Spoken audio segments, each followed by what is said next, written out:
Hello ladies and gentlemen and movie lovers of all kind, and welcome back to the channel. As always, I am your host Brett Murphy, and for today's video it is going to be another ranking. And I am going to be ranking all 8 of the Nightmare on Elm Street movies. So the Nightmare on Elm Street franchise currently has 8 movies in its catalog, spanning from 1984 all the way to 2010. Two very mixed results, to say the least. And essentially, the base summary that I can give for all of these movies is that we follow the adventures of dream killer Freddy Krueger as he terrorizes the children of Elm Street. So now, during the spooky season celebration, it seems like an appropriate time to cover this franchise. Before I hop into the actual ranking, I just wanted to let you all know that I have an entire playlist dedicated to all of my ranking videos. So be sure to check that out, and I guarantee you'll find something you like. And with all that being said, let's hop right into things. Number 8. Freddys Dead, The Final Nightmare. This movie is so bad, I don't even know where to begin, or what to say at all for that matter. Because this movie just genuinely feels like they didn't give a shit at all. The humor is awful. The overall style of the movie feels like it's just a 90s rock music video. Even Freddy's makeup feels lesser somehow, like it's muted. The Freddy flashbacks and him having a child and everything make no sense at all and were never even remotely addressed before. I mean, the story in general here is just horrid. There's also just no explanation at all this time for how Freddy is back. And his powers this time around are even more unclear and obscure. He's overall just far too cartoonish in this entry. And while something like fourth wall breaking should work for this character in theory, it just doesn't at all in this movie. The only positives that I struggled to come up with for this movie are that Parker from Alien and the guy that plays John in the live-action Garfield are in it, and they're probably the 2 best characters. Carlos's chase sequence and death were actually refreshing and agonizingly painful to watch. There's also a Johnny Depp cameo, and sometimes the humor is just so bad that it's actually kind of funny. Number 7. A Nightmare on Elm Street 5, The Dream Child. And just like the previous entry, there are very few redeeming elements to this flick. A couple of creative and brutal kills like the motorcycle kill or Greta's death, which is disgusting but well executed. Aside from that though, there's not much to enjoy. I mean, Freddy is sillier and quippier if you like that aspect of the character, which I don't. Some of the other kills try to be unique, like the comic book themed one, but that one just ended up being super cringy. The majority of the characters are just so damn unlikable. In fact, the only character that I did like was Alice's dad, who I felt was vastly improved upon in this sequel. The story makes no sense. I mean, Freddy is invading the baby's dreams? And in Alice's dreams, it's this, like, 7-year-old kid named Jacob? And please don't even get me started on when Jacob turns into a mini Freddy. Sweet lord, this movie. Not to mention, Freddy's lore, powers, and ways to kill him hit an all-time unbearably inconsistent high here.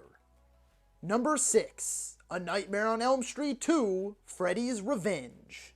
This one just barely edges out the previous 2. It has a fairly memorable opening that I quite liked, and the bit where Freddy is coming out of Jesse is insane. The practical effects there are phenomenal and they really sell it. But the rest is just about the same as the previous entries. Like, where did Freddy get this possession-like ability? Did he not have this before? Did he get it because he sort of died? Because I'm pretty sure he was already dead in the original. The gym teacher in general is a total creep, but his death sequence is borderline uncomfortable to watch due to how weirdly sexual it is. We hardly get any Freddy at all until the last act, and with that we hardly get any kills. And when we finally do get some kills, i.e. the only reason that we come to see these movies in the first place, they all come from this backyard barbecue pool party. And there is none of the uniqueness at all that this franchise is known for, which is like the #1 thing that sets this franchise apart from the others. I also hate Freddy's look in this. He just looks all sorts of slimy and nasty.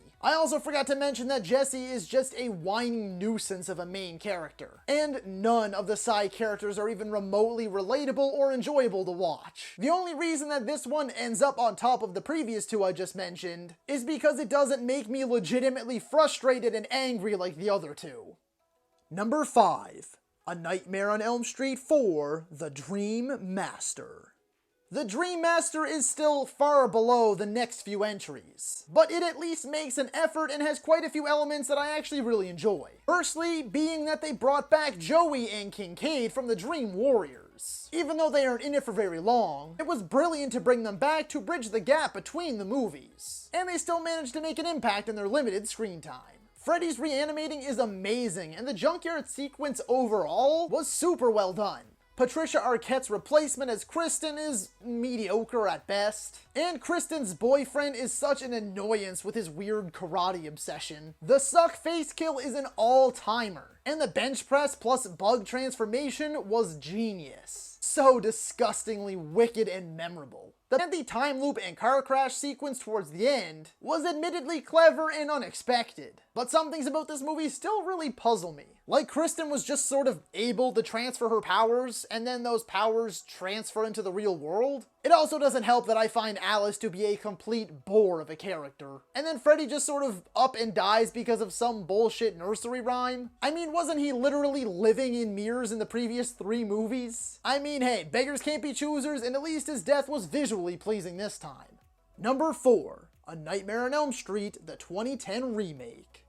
This movie gets way more flack than it deserves. But don't misinterpret me, it's definitely not a great movie and doesn't come even close to the next 3 entries on this list. But it's a solid, enjoyable modern slasher. It's almost beat for beat a retelling of the original, just modernized, darker, and edgier, with some added lore to mix things up. Some of it works, and some of it doesn't. Now hear me loud and clear, Jackie Earle Haley was the perfect casting choice for a modern Freddy. But he was just given nothing to work with. Not to mention they CGI'd the poor guy's face the whole movie. Really, actually, the CGI is an issue throughout the whole movie, like every aspect of it. I thought Rooney Mara was excellent as the new Nancy, and Kyle Gallner played a pretty great supporting role as Quentin. Some of the kills are super gruesome, and the darker tone and modern setting too, I thought meshed well with the story for the most part. And don't get me wrong, I get why people don't like this movie, but I have fun with it personally despite its flaws.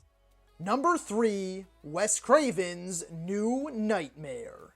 This movie sets the record straight for what kind of movie it's going to be right out of the gate. It's a self-aware meta-horror set in the real world where the Nightmare on Elm Street movies exist as movies. The real-life actors, producers, director Wes Craven, and Freddy Krueger himself, Robert Englund, play fictionalized versions of themselves being terrorized by a real-world Freddy. The only real negatives that I have with this movie is that I felt the child actor that they went with was not great. The movie's score was a letdown, and despite Freddy's new look being pretty cool, he lacks the personality that always made him such an effective and captivating villain. Aside from that, all of the characters felt super genuine to me, very likable, relatable, and down to earth. It was beyond cool to have all of these people play themselves, and to see how they interact with one another and talk about their work. The storytelling, the tone, the idea of the movie altogether, all of it works so well and is genius all the way through. I also felt that the whole final act was truly exceptional.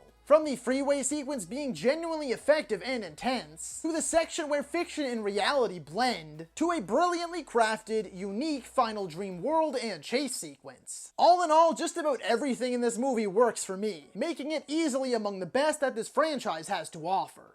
Number 2, A Nightmare on Elm Street 3, Dream Warriors.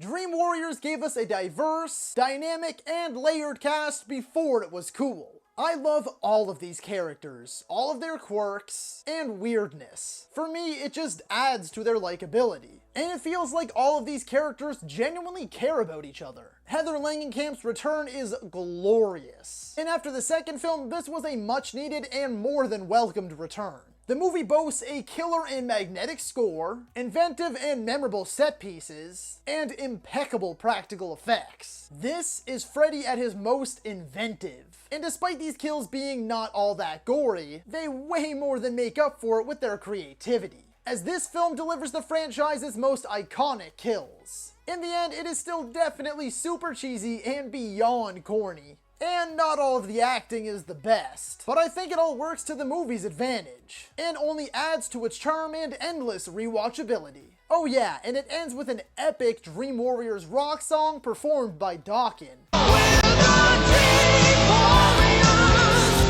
Hell yeah. And number 1, A Nightmare on Elm Street. In the words of the great Jason Statham, "Could be the classic." and that remains the case for this franchise, because the original is still the best. Despite my undying love for Dream Warriors, and the very near reality of having it in this first place spot, I just can't deny the impact that this original has had on the genre overall. Not to mention the fact that it's a damn near perfect horror movie. Heather Langenkamp as Nancy is one of the all-time greatest final girls. Robert Englund immediately proves why he was the only choice to ever play Freddy Krueger. And he is at his most evil and sinister here, with all of his tormenting and torturing his victims. The supporting cast here as well, from John Saxon to the then unknown Johnny Depp, are all truly wonderful. And it boasts some of the best kills to ever hit the silver screen.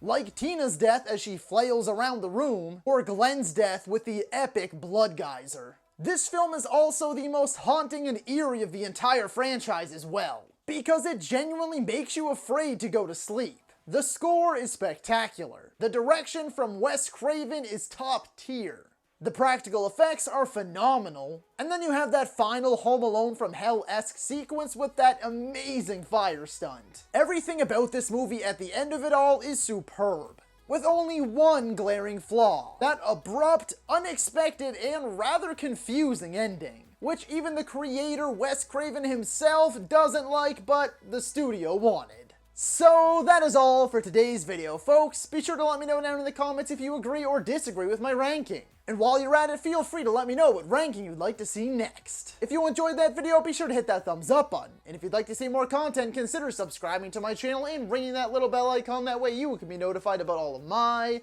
latest uploads. And as always, stay safe. Thank you so much for watching. And that's a wrap. Hey you, yeah you, if you made it this far, just know I appreciate you, and while you're here, consider hitting that subscribe button.